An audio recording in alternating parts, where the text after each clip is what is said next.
మొదటి వచనం. గొర్రెల దొడ్డిలో ద్వారమున ప్రవేశింపక వేరొక మార్గమున ఎక్కేవాడు దొంగయు దోచుకునివాడునై ఉన్నాడు.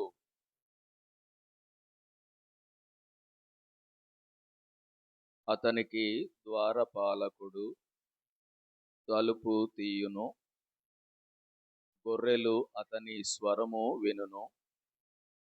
అతడు తన సొంత గొర్రెలను పేరు పెట్టి పిలిచి వాటిని వెలుపలికి నడిపించును.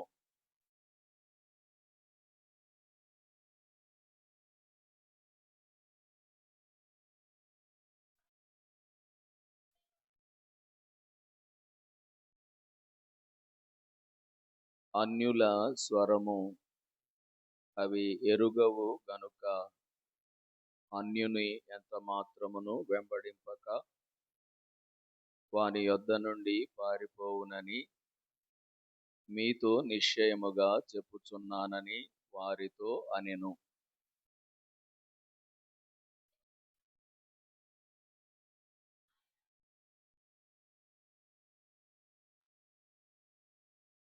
కాబట్టి యేసు మరలా వారితో ఇట్లనెను,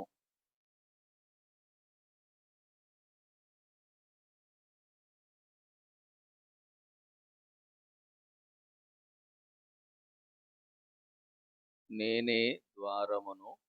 నా ద్వారా ఎవడైనా లోపలికి ప్రవేశించిన ఎడల వాడు రక్షించబడిన వాడై లోపలికి పోవచ్చు, బయటికి వచ్చుచు మేత మేయుచుండును.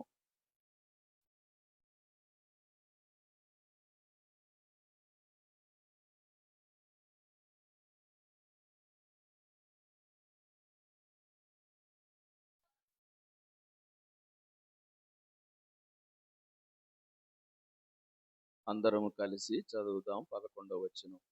నేను గొర్రెలకు మంచి కాపరిని. మంచి కాపరి గొర్రెల కొరకు తన ప్రాణమును పెట్టెను. ప్రార్థన చేసుకుందాం. ప్రేమ కలిగిన తండ్రి, మీ అపారమైన ప్రేమను బట్టి మనసారా మా హృదయపూర్వకంగా కృతజ్ఞతాస్తుతులు మీకు చెల్లించున్నాము. మీ సన్నిధిలోనికి వచ్చిన మేమందరము మనుషులము, మంటివారము. అయినను మీరు మమ్మల్ని జ్ఞాపకము కనుగొ చేసుకొని జీవాన్నిచ్చిన జీవాధిపతివి నిన్ను స్తుతిస్తున్నాం. మంచి కాపరి కాపాడినందుకు స్తుతులు చెల్లిస్తూ, వాక్యమై ఉన్న ప్రభువా, నీ వాక్యము ద్వారా మా అందరితో మాట్లాడండి. నీ దాసుడను నన్నును కరుణించండి. మీ వాక్యం ద్వారా నాతో మా అందరితో మాట్లాడి మహిమ, ఘనత, ప్రభావాలు మీరు పొందాలని యేసు ప్రభు వారి పరిశుద్ధ నామములో స్తుతించి ప్రార్థించున్నాము తండ్రి. ఆమేన్. దేవుని యందు ప్రియమైన దేవుని ప్రజలమైన మనము, దేవుని సన్నిధికి సహవాసానికి వచ్చినటువంటి మనమందరం కూడా మరి దేవుని వాక్యములో నుంచి మనము ఆనంద సంతోషభరితులమై మన జీవితాల్లో ముందుకు సాగి వెళ్ళడం మనకెంతో మంచిది. అందుకే ఇక్కడ చదవబడినటువంటి యోహాను సువార్త 10వ అధ్యాయంలో 11 వచనాలు, అలాగనే ముందుగా చదివిన దావీదు భక్తుడు రాసిన కీర్తన 23వ కీర్తన, ఇవన్నీ దేవుని వాక్యంలో దావీదు 23వ కీర్తన మొదటి 2 వచనాల్లో అంటాడు, ఆయన అనేది, దేవుడు యెహోవా నా కాపరి, నాకు లేమి కలగలేదు. పచ్చిక గల చోట్ల దేవుడు నన్ను పరుండజేయుచున్నాడు. కాబట్టి దేవుని బిడ్డలారా, దేవుడే మంచి కాపరిగా మనలను కాపాడాడని వాక్య పచ్చిక దగ్గరికి మనల్ని నడిపిస్తాడు, చేస్తున్నాడని మరి దావీదు ఆ మాటలు చెప్తున్నాడు. అలాగే ప్రభువైన యేసు మనందరి కాపరిగా, మంచి కాపరిగా, గొర్రెలమైన మనందరి కొరకు ప్రాణం పెట్టిన వాడుగా ఆయన పరలోకం నుండి వచ్చినటువంటి దేవుని ఉన్నత నామాన్ని అక్కడ తెలియపరుస్తున్నాడు.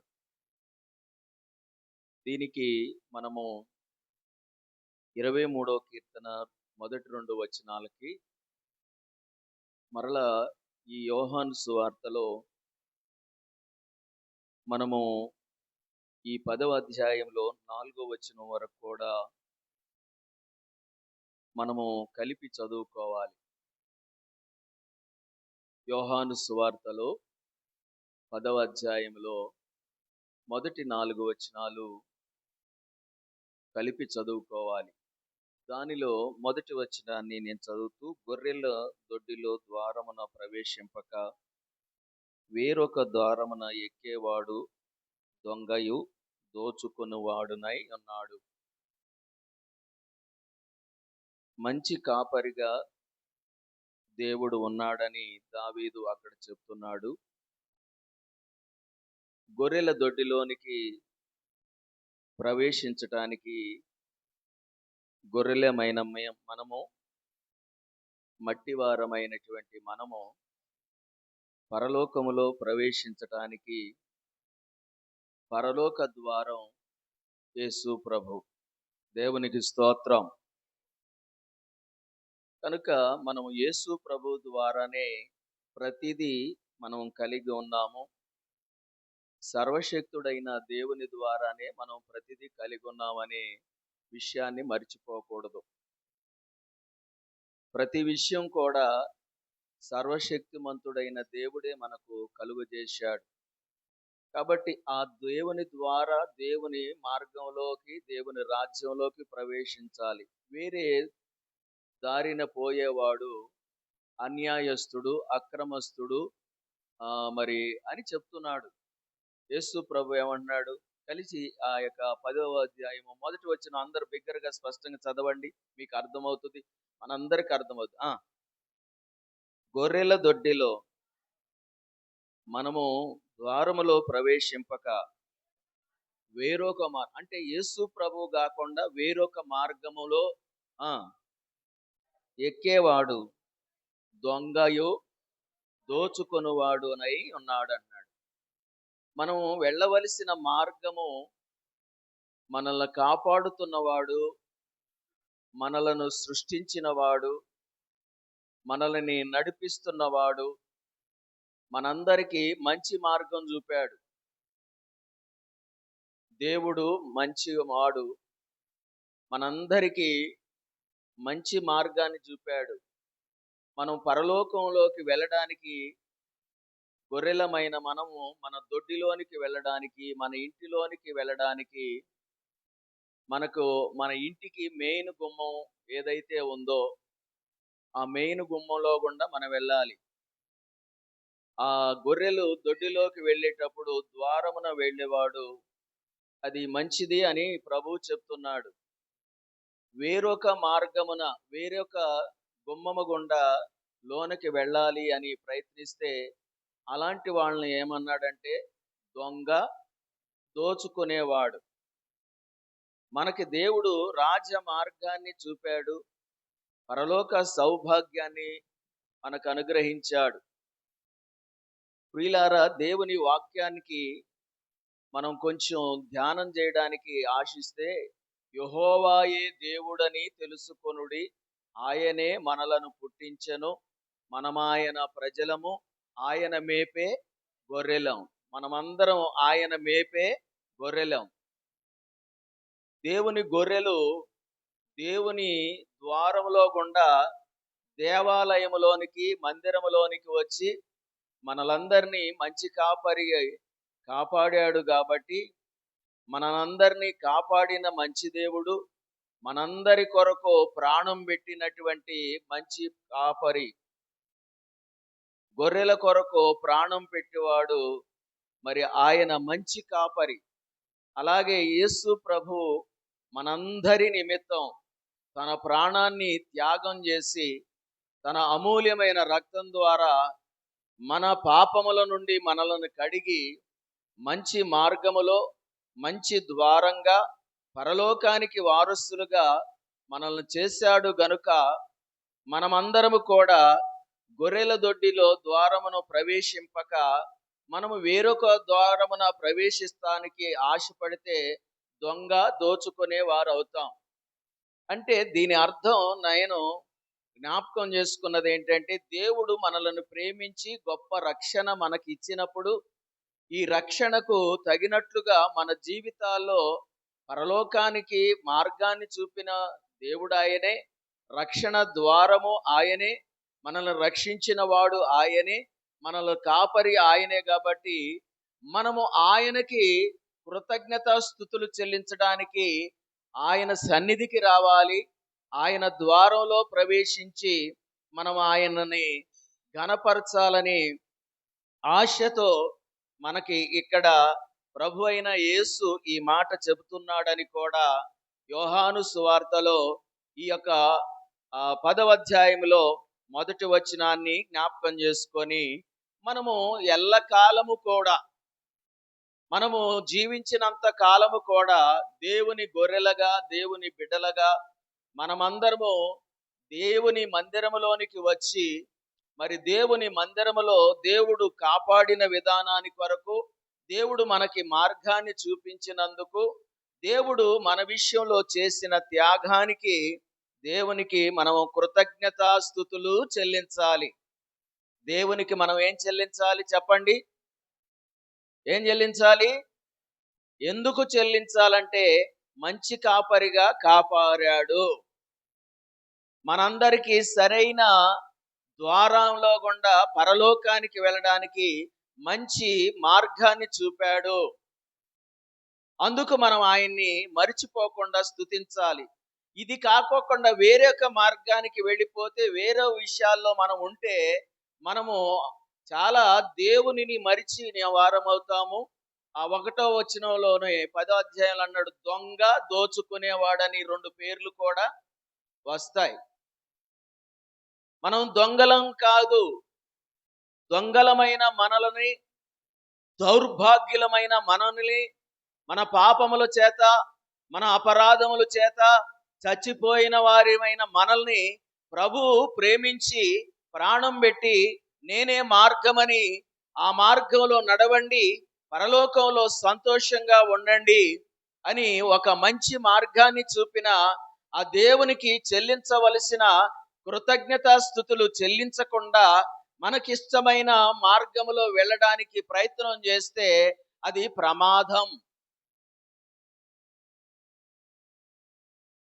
గొర్రెల ద్వారంలో వెళ్ళక వేరొక ద్వారములో మనం పోతానికి ప్రయత్నం చేస్తే, వేరొక విధానంగా మనం ఆలోచన చేస్తే మనమందరము దొంగలమైపోతాము, దోచుకునే వారము అవుతాం.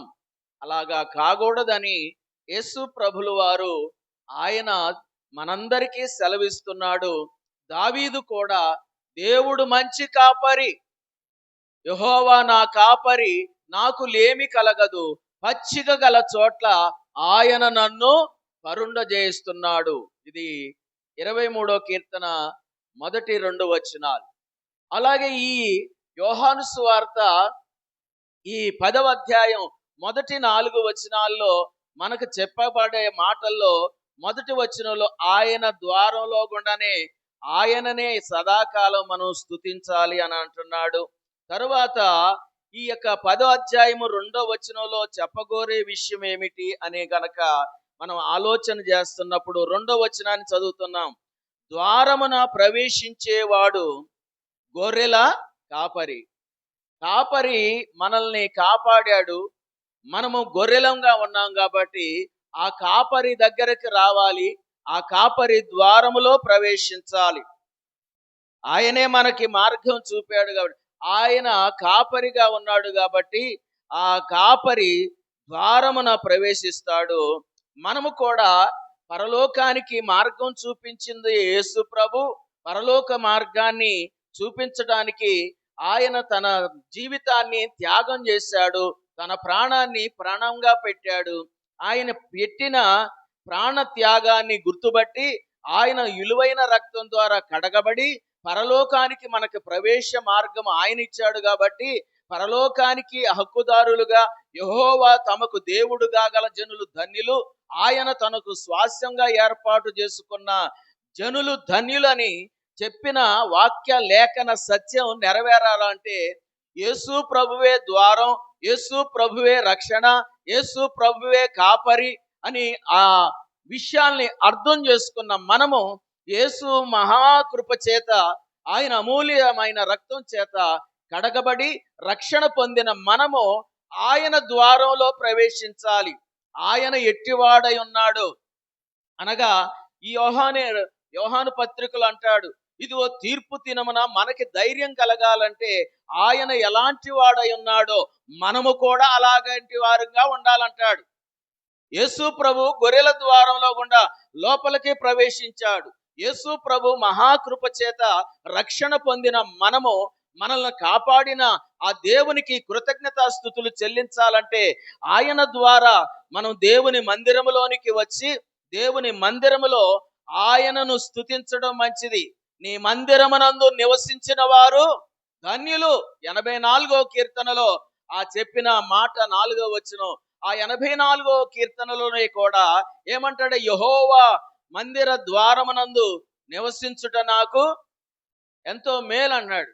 భక్తిహీనుల గుడారములో నివసించుట కంటే నా దేవుని మందిర ద్వారమునందు నుండుట నాకు ఇష్టము అన్నాడు. అంటే దాని అర్థం ఏంటంటే భక్తి లేకోకుండా ఉండడం కంటే ప్రభువుని కలిగిన నేను దేవుని యొక్క ద్వారముగా ఉండ ఆ గొర్రెల కాపరి ఆ ద్వారములో గుండా ప్రవేశించి ఆ దేవునిని మహిమార్థంగా జీవిస్తున్నాడు కదా. మనము కూడా అలాగా దేవునికి మహిమార్థంగా మనము దేవుని ద్వారములో గొర్రెల ద్వారముగా ఆ కాపరి దగ్గరికి రావడం మంచిది అని ఆ 2వ వచనం చెప్పబడతా ఉంది. ఈ యొక్క 10వ అధ్యాయం ఆ యొక్క 3వ వచనం కూడా చదువుతున్నాను. అతనికి ద్వారపాలకులు తలుపులు తీయును, గొర్రెలు అతని స్వరము వినును, అతడు తన సొంత గొర్రెలను పేరు పెట్టి పిలిచి వాటిని వెలపలికి నడిపించును. ఇక్కడ ఈ మాటలు మనం చూస్తుంటే అతనికి ద్వారపాలకులు తలుపులు తీస్తారు. ఎవరమైతే అనగా మంచి కాపరి ఆయన ఆ యొక్క తలుపు తీసేవాడు.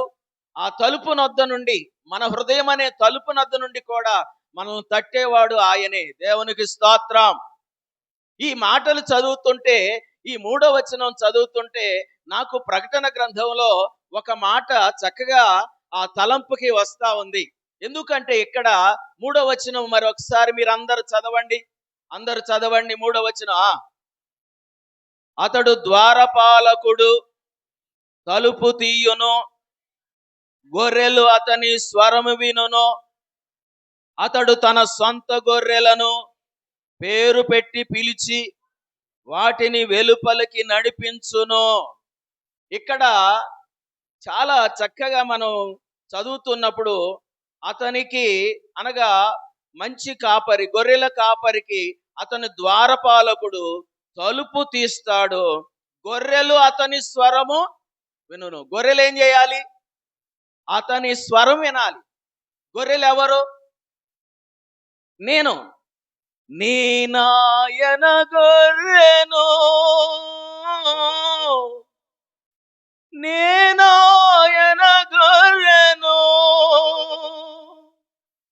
నాకులేమి కలుగదు, నేనాయన గొర్రెను, యెహోవా నా మంచి కాపరి, యెహోవా నా గొప్ప కాపరి, నేనాయన గొర్రెను, నేనాయన గొర్రెను, నాకు లేమి కలుగదు. నేనాయన గొర్రెను, గొప్ప కాపరి నా కాపరి, మంచి కాపరి నా కాపరి, గొప్ప కాపరి నా కాపరి, మంచి నా కాపరి. Praise the Lord. దేవునికి స్తోత్రం. వీళ్ళారా, గొర్రెలు ఎవరు అంటే మనకు అర్థం చేసుకుందాం. గొర్రెల కాపరి యేసు ప్రభు. గొర్రెలు ఎవరు? నేను, మనమే. ఈ విషయం మనకు అర్థం అవ్వాలి. లోబడాలి. లోబడితే ధన్యత. లోబడకపోతే ఏమీ చేయలేదు. ద్వారం తీసించాడు.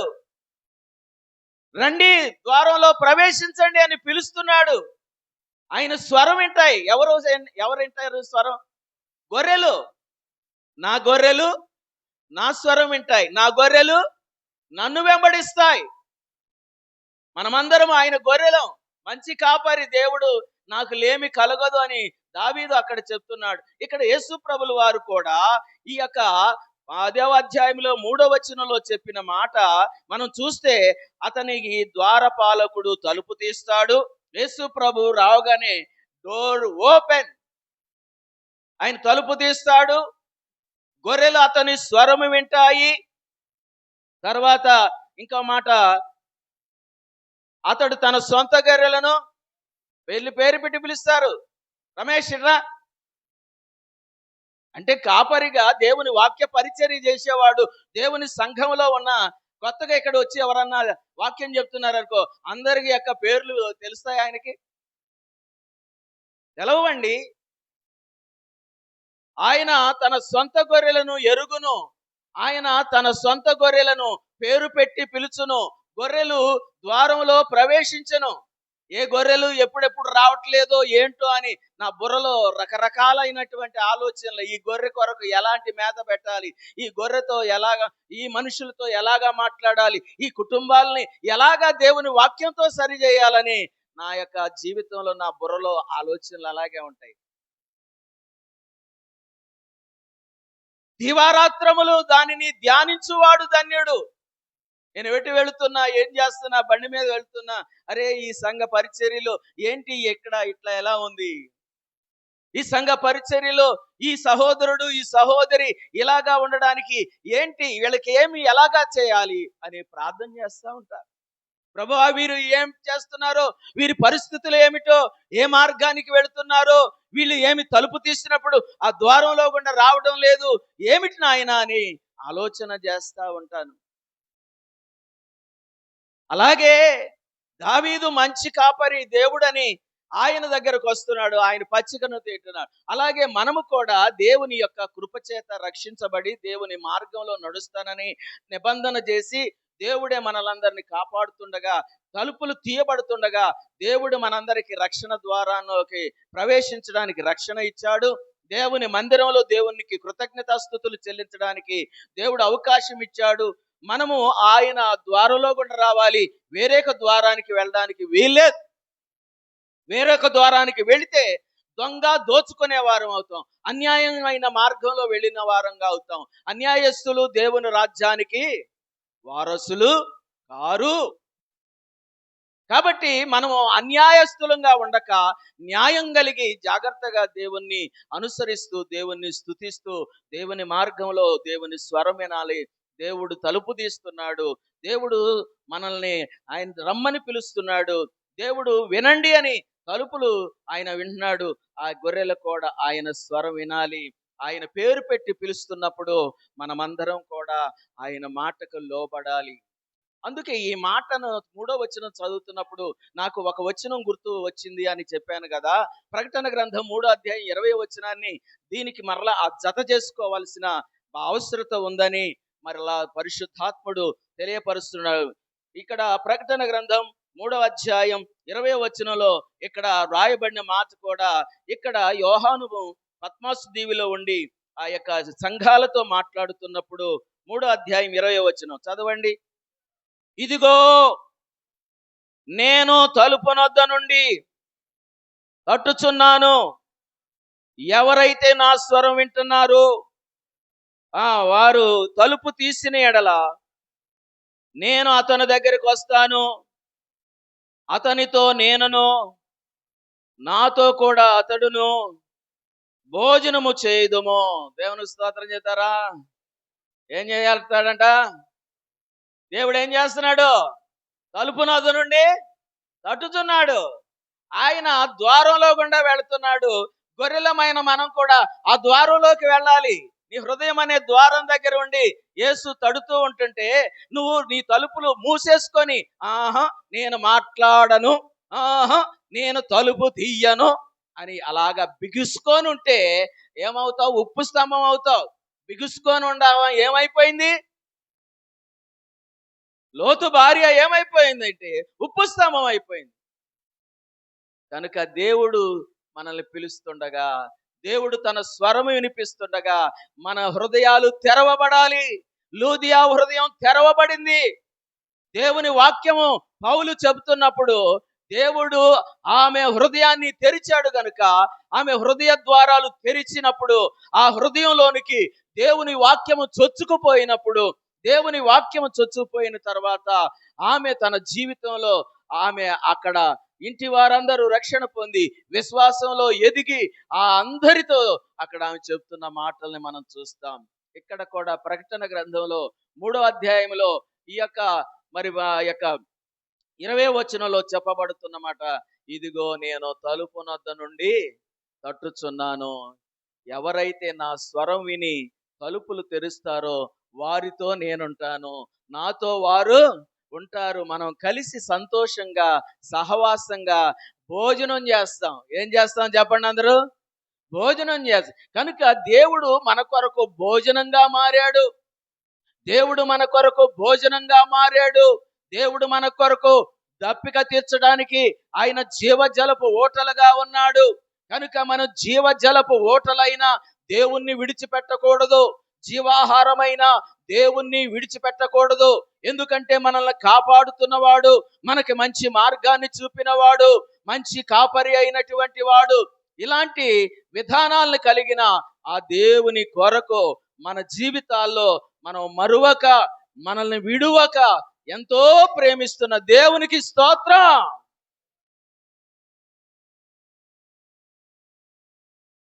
నువ్వు మర్చిపోతున్నావు, నేను మర్చిపోతున్నాను, కానీ దేవుడు మర్చిపోతున్నాడండి మనల్ని. చెప్పండి, మనం మర్చిపోతున్నాం, దేవుడు మర్చిపోతున్నాడా? మర్చిపోతే మనం మట్టిలోకి వెళ్ళిపోతాం. మంటి వారమని ఆయన మనలను, వాక్యమే చెప్తున్నాను అక్కలారా అన్నలారా. 103వ కీర్తనలో ఆ 13, 14 వచనాలు అంటాడు. 13వ వచనంలో తండ్రి తన కుమారుని ఎడల జాలిపడినట్లు యెహోవా మన యందు జాలిపడుతున్నాడు, మనము మంటివారమని ఆయన జ్ఞాపకం చేసుకున్నాడని 103వ కీర్తనలో అక్కడ ఉంటది. మంటివారమైన మనల్ని మరిచిపోయాడు అనుకోండి, మట్టి శరీరం ఎక్కడికెళ్ళాలి? ఏమండి చెప్పండి. రాత్రి నేను పండుకున్నాను, ఆదమరిచి గాఢ నిద్రపోయా, దేవుడు మర్చిపోయి శౌరి గారు లెగండి అని ఒకవేళ తెల్లవారుజామున లేపలేదు అనుకోండి, ఏమైపోద్ది చెప్పండి? ఏమోనమ్మా, రాత్రి శనివారం కూడికి కూడా వచ్చాడమ్మా, వాక్యం చెప్పాడమ్మా, రాత్రి ఇంటికి వెళ్ళాడమ్మా, పండుకున్నాడమ్మా, తెల్లారి లేదా? ఇలాంటి చరిత్రలు ఎన్నో ఉన్నాయి. లేకలేదమ్మా, ఏమోనమ్మా, ఆయన ఊపిరి తిరిగి మరలా మేలుకొనలేదు, ఇక దేవుడు మర్చిపోయాడేమని దేవుడి మీద ఆ బండ వేసి దేవుడు ఒకవేళ మర్చిపోయాడు అనుకో, ఏమైంది? మర్చిపోతే మట్టికే. అంటే తెల్లవారే జామున నేను లేవలేదంటే, ఇంకా నేను పడుకోనే ఉన్నానంటే, నాలో ఊపిరి లేదంటే ఇంకేంటి? ఎక్కడికి వెళ్ళాలి నేను? ఎన్ని రోజులు ఉంచుతారు? అమ్మో పాస్టర్ గారు సేవ చేశాడని ఒక 5-6 రోజులు ఉంచుతారా? పగలుంటే సాయంత్రం దాకా ఉంచుతారు. సరే ఇక లాభం లేదు, తీసుకెళ్ళండి రా, వాసన వచ్చేస్తుంది బాడీ. సరే వాళ్ళు బాగా సేవ చేశాడు, ఇంకో రోజు ఉంచుతారు. కనుక దేవుడు మనల్ని జ్ఞాపకం చేసుకున్నాడు. దేవుడు మనకి ఊపిరినిచ్చాడు. దేవుని స్వరం వినకుండా, దేవునికి డోర్ ఓపెన్ చేయకోకుండా మనం ఎక్కడెక్కడికో వెళితే అది మంచిది కాదు. దేవుడు జీవాహారముగా ఉన్నాడు. దేవుడు జీవజలముగా ఉన్నాడు. అందుకే ప్రవక్తలు ఘోషించారు ఏమిటంటే, ఇర్మియా అనేది ఏంటంటే, జీవజలపు ఓటలైన నన్ను మీరు విడిచిపెట్టారు. బండలైన సందులలో నీళ్లు నిలవని తొట్లు మీ కొరకు మీరు ఏర్పాటు చేసుకున్నారు. నా జనులు 2 నేరాలు చేశారు. ఒక నేరం ఏంటి? జీవజలపు ఓటలైన నన్ను విడిచిపెట్టారు. రెండవది ఏంటంటే, నీళ్లు నిలవని తొట్లు, బద్దలైన ఆ తొట్లను తొలిపించుకున్నారు. అది మంచిది కాదు. అందుకే మనము జ్ఞాపకం చేసుకోవాల్సింది ఏంటంటే, దేవుని ద్వారపాలకుడు తలుపు తెరుస్తున్నాడు. ఆయన తన గొర్రెలను పేరు పెట్టి పిలుస్తాడు. గొర్రెలమైన మనము ఆయన స్వరం వినాలి. ఆయన దొడ్డిలోనికి రావాలి. ఆయన ద్వారంలో గుండా ప్రవేశించాలి. ఆయన మనకు జీవ జలమై ఉన్నాడు. ఆయన మనకు జీవాహారమై ఉన్నాడు. కాబట్టి రక్షణ పొందిన మనము, దేవుని చేత కాపాడబడుతున్న మనము, దేవుని చేత పోషించబడుతున్న మనము, దేవుని చేత ఉన్నతమైన విధానములో నడిపించబడుతున్నటువంటి మనము మంచి కాపరికి మనం కృతజ్ఞతాస్తుతులు చెల్లించాలి. మనకు తన స్వరమును, తన వాక్కును వినిపిస్తున్న దేవునికి ఆయన వాక్కును, ఆయన స్వరమును విని మనం ఆయన్ని మనసారా హృదయపూర్వకంగా ఆయన్ని స్తుతించాలి. తరువాత మనకి ఆహారంగా ఉన్నాడని ఆయన చెబుతూ ఉన్నాడు. అందుకే ఇక్కడ ప్రకటన గ్రంథకర్త ఆ యొక్క యోహాను కూడా అన్నాడు, ఇదిగో నేను తలుపునొద్ద నిలుచున్నాను, నేను తలుపును తట్టుచున్నాను. ఎవరైతే నా పిలుపు వింటారో, ఎవరైతే నా స్వరం వింటారో, వారు నా స్వరం విని వారి హృదయాలు తెరవబడితే, తలుపులు తెరిస్తే నేను లోనకొస్తాను, వారు కూడా నాతో కలిసి సహవాసం చేస్తారు. దేవుడు మనల్ని రక్షించినందుకు ఆయనతో సహవాసం చేద్దాం బిడ్డలారా. ఆయన మరణ పునరుద్ధాన విలువను మనం జ్ఞాపకం చేసుకుందాం దేవుని బిడ్డల్లారా. మన కొరకు తన శరీరాన్ని నలగొట్టి ఆహారాన్ని ఇచ్చిన ఆ పరిశుద్ధ బలలో పాలు పంపులు పొందుదాం బిడ్డల్లారా.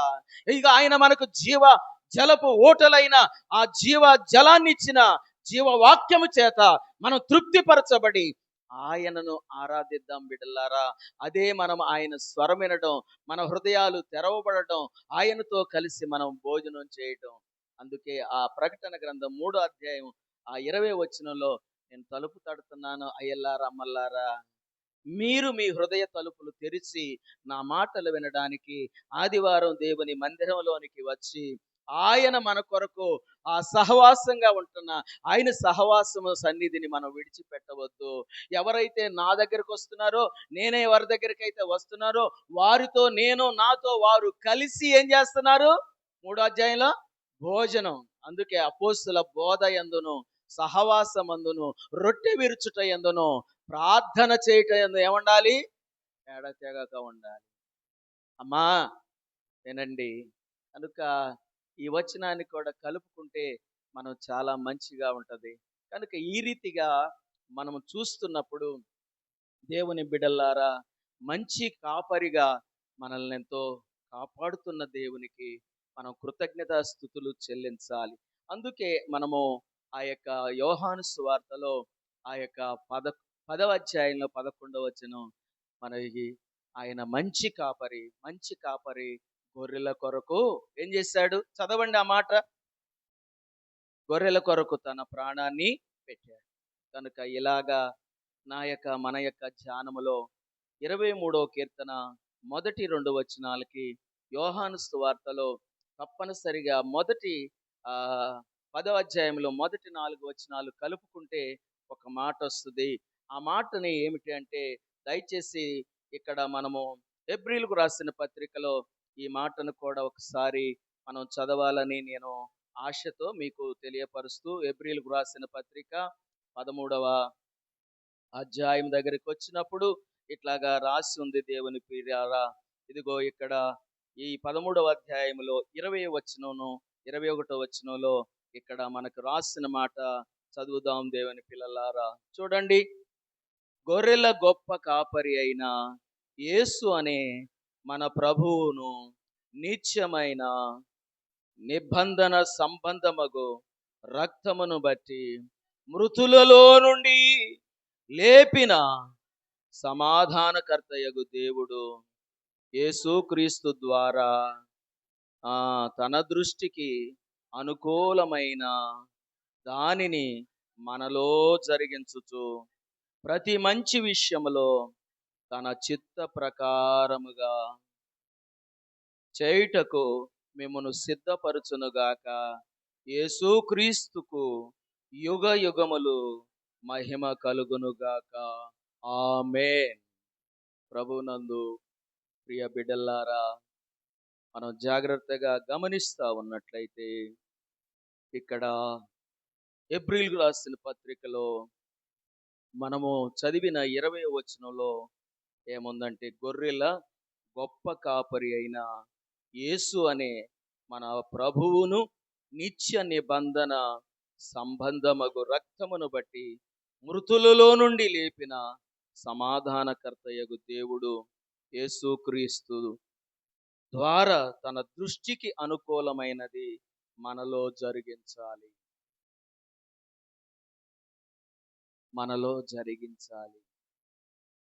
ఆయన గొర్రెల గొప్ప ప్రధాన కాపరి. యేసు ప్రభు ఎలాంటి వాడని చెప్తున్నాడు ఇక్కడ. గొర్రెల గొప్ప కాపరి, గొప్ప కాపరి. యోహాను సువార్తలో మంచి కాపరి అన్నాడు. యోహాను సువార్తలో 10వ అధ్యాయంలో మీరు 11వ వచనంలో చూస్తే ఆయన మంచి, ఎవరైనా యేసు ప్రభువారు. యేసు ప్రభు మంచి కాపరండి. మంచే లేని మనలను ఎంతో ప్రేమించాడండి. మంచి లేని మనల్ని ఎంతో ప్రేమించాడు. అందుకే ఆయన మంచి కాపరి అని అక్కడ యోహాను సువార్తలో 11వ వచనంలో చెప్పాడు. మరి ఇక్కడ బైబిల్ గ్రంథంలో హెబ్రీయులకు రాసిన పత్రికలో ఇక్కడ ఏం చెప్తున్నాడంటే, ఇక్కడ ఆయన గొర్రెల గొప్ప కాపరి. గొర్రెలకు ఎలాంటి కాపరండి ఆయన? గొప్ప కాపరి. అంటే మనము యోహాను సువార్తలో 5 నుంచి మీరు 8 వరకు చదువుకోవాలి. మనమందరం